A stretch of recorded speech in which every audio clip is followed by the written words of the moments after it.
Thank you, Neeraj, for giving me your time today for today's video interview. So just to start off, maybe you could tell us a little bit more about IBM's utility asset management solution. Sure. So first of all, thanks, Natalie, for having me today.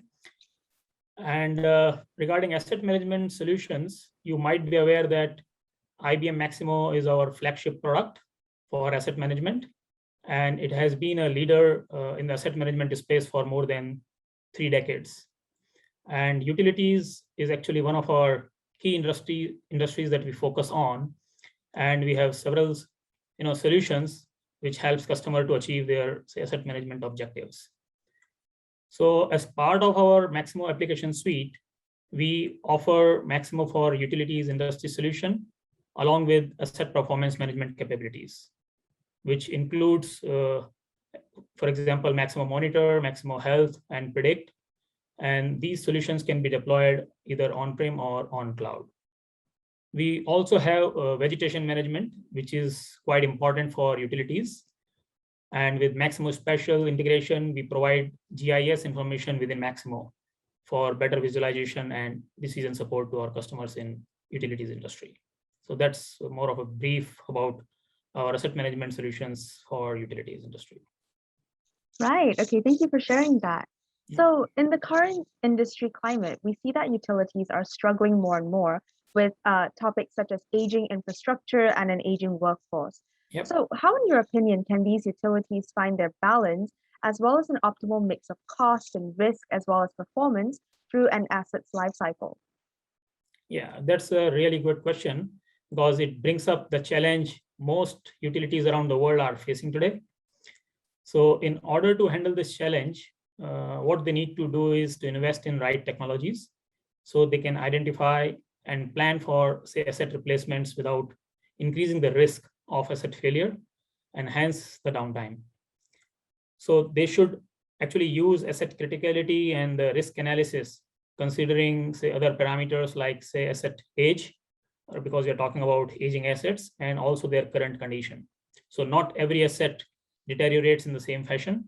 So the current condition is very important. And we also have predictive models that helps to manage and improve the asset performance.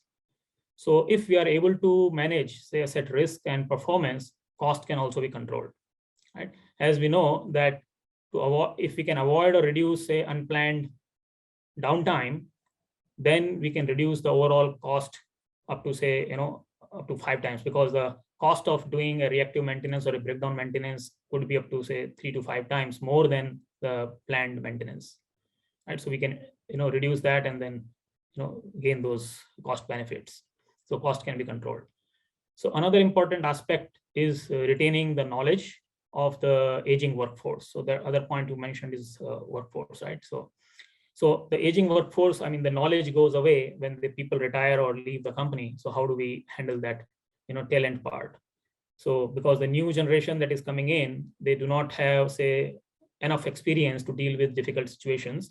And that is where we came up with a solution like, say, Maximo Assist, which is an AI-based digital assistant and utilizes the historical knowledge and all the, past history. And in terms of the, OEM manuals, etc., the literature available in the industry, different forums, so that the newer staff, they can use all that knowledge from a single screen.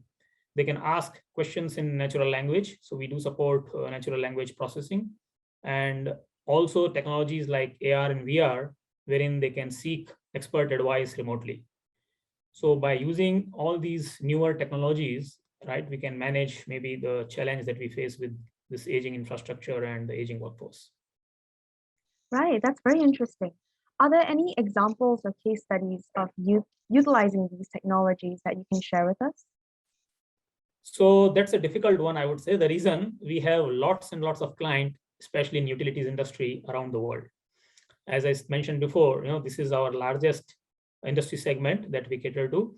And all the large utilities around the globe, they use Maximo as their preferred choice. So we have customers in power generation, transmission, and distribution in electric utility, and as well as a lot of customers in water utilities as well. So if you talk about, say, US, Europe, or even in APAC, right, we have all the large utilities even in the region, locally in the ASEAN as well. They are using Maximo along with their other ERP systems. We do have customers in nuclear power generation, though we don't have any nuclear power in ASEAN, but yeah, overall, like in China, US, and other places, we do have customers who use Maximo for nuclear power generation as well. So we do provide solution in gas transmission and distribution companies. So basically, in utilities, we have presence all over the world. So it's difficult to choose, say, one case. All right. Well, I had to try. Well, these days we see, okay, so asset management has become a lot more streamlined thanks to the rapid advancement of newer and smarter technology, as you've mentioned. Mhm. How should organizations look toward the management of more traditional assets that may not be as technologically advanced? Yeah, that's again another tough one. But in my opinion, I think there are two options. So number one is that these traditional assets can be modernized by putting, say, more sensors on it, so they can communicate with the newer technology. And I have first-hand experience in doing that while I was in core industry. So I have spent 10 years of my initial career in core industry doing maintenance across complex assets. So I remember that when I started working, there were pneumatic systems in place, or local field controllers, things like that. So we replaced many of them, like the field gauges or pneumatic controllers, with the electronic transmitters and controllers, and later on connected them to our DCS system as well for the remote monitoring and control. So that is one way that you can modernize the control system and still maintain or live with these older generation equipments.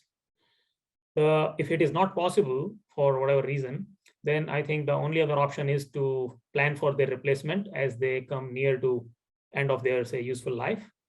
And in the interim, the organization would need to manage them with, say, hybrid approach.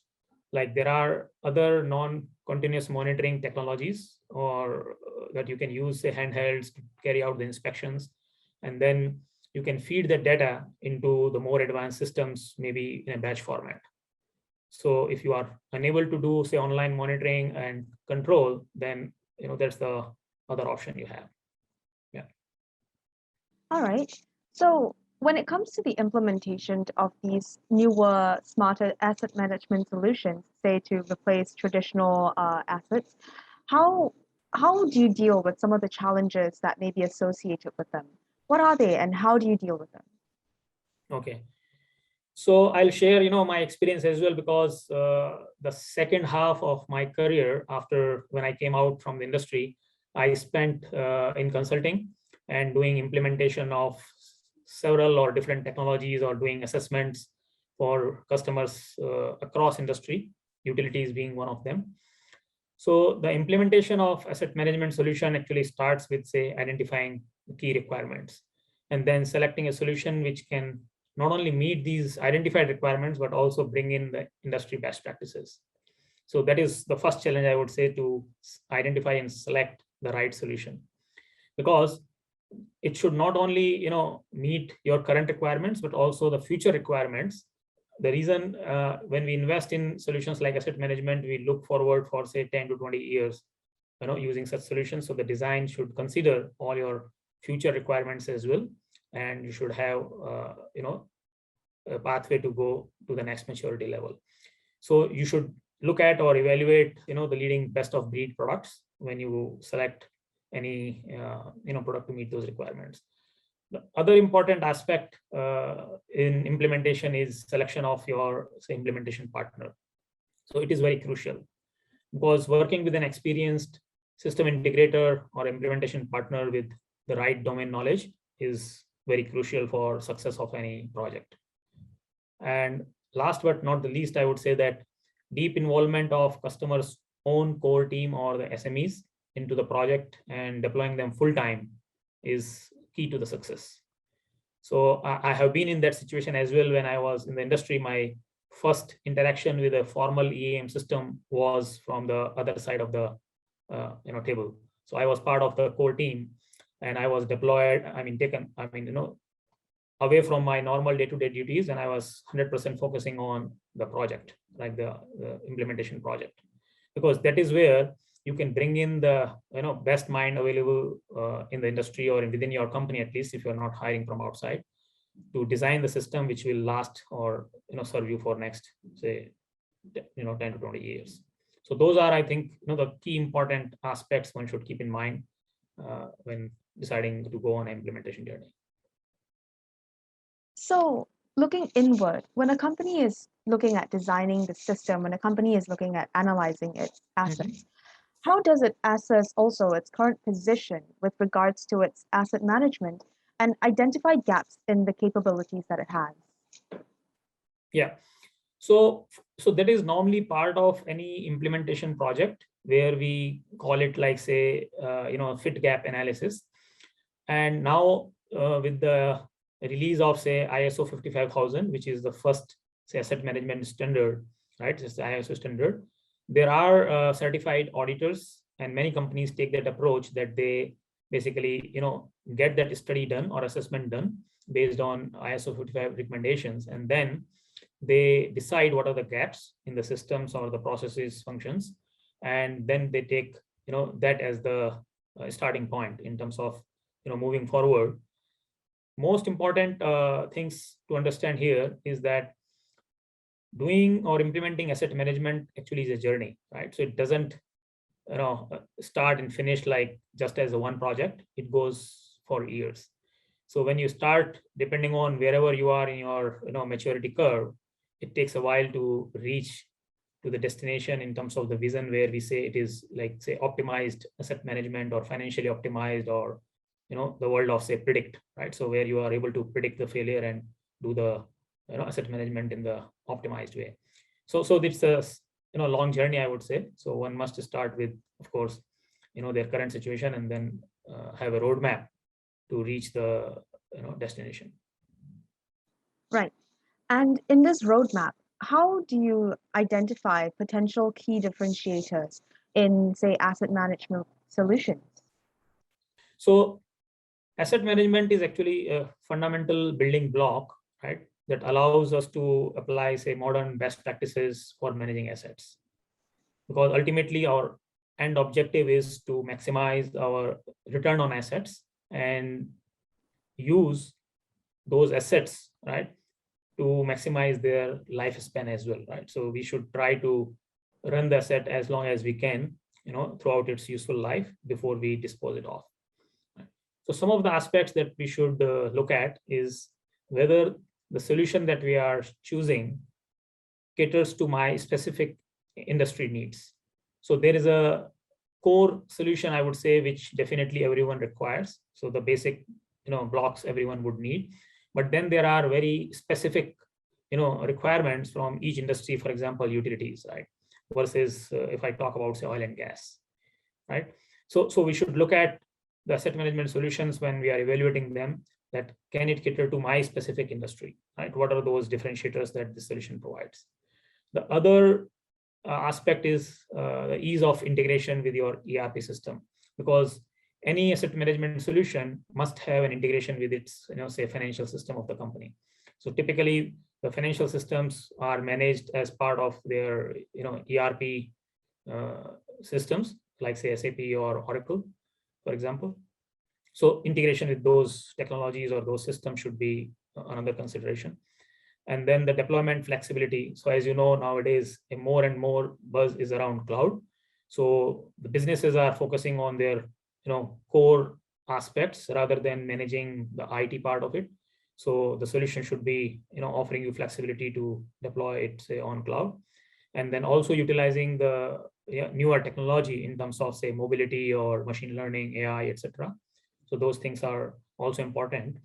And what I have seen in last, say, 10 to 15 years, that many customers, when they start on this journey, right, they keep selecting in bits and pieces, so different, point solutions. And after a few years, they realize that they have created a complex environment, which is difficult to manage.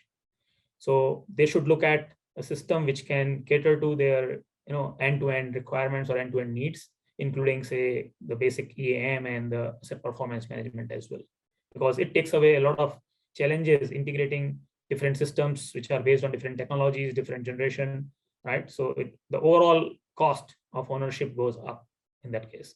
So if we use a system which is kind of provide you all that in a single platform, we can bring down the total cost of ownership drastically. And also in terms of the satisfaction or the engagement from end user, right? That is better if we use a single system across the company. All right, very interesting. Thank you for sharing that. Yeah. So looking towards the future, how do you think asset management will drive value for companies in the future? And adding on to that, how do you think the industry is going to change within, say, the next 5 to 10 years? Okay, so in future, I think the value will be driven by use of more advanced technologies. Like I mentioned before, say machine learning and AI, predictive models, digital twins, right? Augmented reality, virtual reality, mobility. We are also seeing use of robotics, especially in cases where it is unsafe for humans to go. And we have use cases where companies, they are either using, say, drones or robots to carry out inspections in the difficult terrain or difficult situations where it may not be safe for everyone to go. And it also makes the whole thing more reliable and safer. So essentially the value will come from data analytics and the insights that can be provided by use of these newer technologies. So in next 5 to 10 years, I see the industry will move towards adoption of these newer technologies more and more as we see the success in terms of adoption. Right. So we'll have quite the exciting future to look forward to. So just to cap off this interview, you'll be speaking at an upcoming webinar for IBM on the 9th of September. Could you tell us a little bit about what we can look forward to at the event? Yeah, so during the event, we will be talking about the solution that we bring to utilities industry, and we have the main focus, as I mentioned, the single platform is around Maximo application suite, which provides you end-to-end solutions. So we will learn more about what solutions we bring forward to our customers to take them to the next level of their journey in asset management. All right. I look forward to seeing you on the 9th of September. Thank you very much, Neeraj, for your time today. And thank you for your insight. Very valuable, very interesting. Thank you. Thanks. It was a pleasure. Thank you.